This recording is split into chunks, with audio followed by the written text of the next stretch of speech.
Philippine American coin. So, this is 1921, a vintage coin.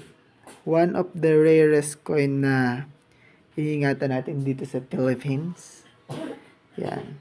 Kung meron po yung ganitong klase ng coin, just follow and comment, tapos mag-send din po kayo ng picture para po makita namin yung quality ng coins.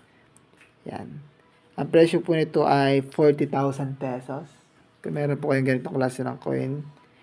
Yan. And marami pa po kaming iba't ibang klase ng coin na hinahanap. Yan. Katulad ng mga to. Yan. Ito yung ibang coins na hinahanap namin. Yan. Ito, katulad ito. Actually, may mga nag-circulate na ganito. Yan. This is commemorative coin. Ang tawag dito is commemorative na coin. Pagtagal-tagal ay magmamahal din kasi kukunti yung ginawa nito. Yan. Ginawa to sa mga pag-alala sa ating mga bayani. Sa likod may nakasulat na yan, dangal at kabayanihan, 150 years. Yan. 1863 to 2012, 10 peso coin. Yan. Andres Bonifacio. Kung meron ganitong coin, ang presyo naman ito ay 2,500 pesos per peraso.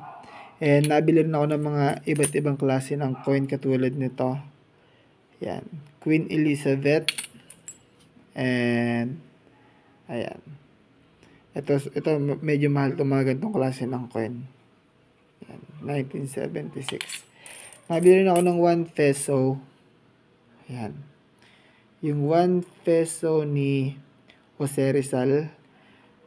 Actually, mahal yung 1971 pero 1972 yung meron tayo. Kung meron kayo 1971, just follow and comment din.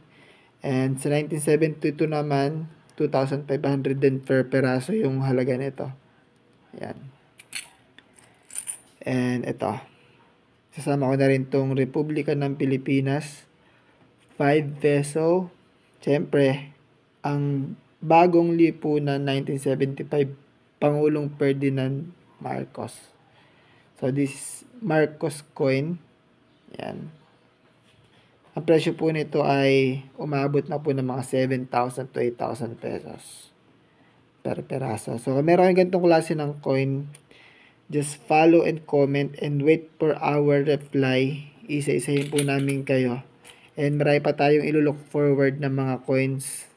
Thank you so much and God bless, guys. Ingat po tayo palagi. Bye.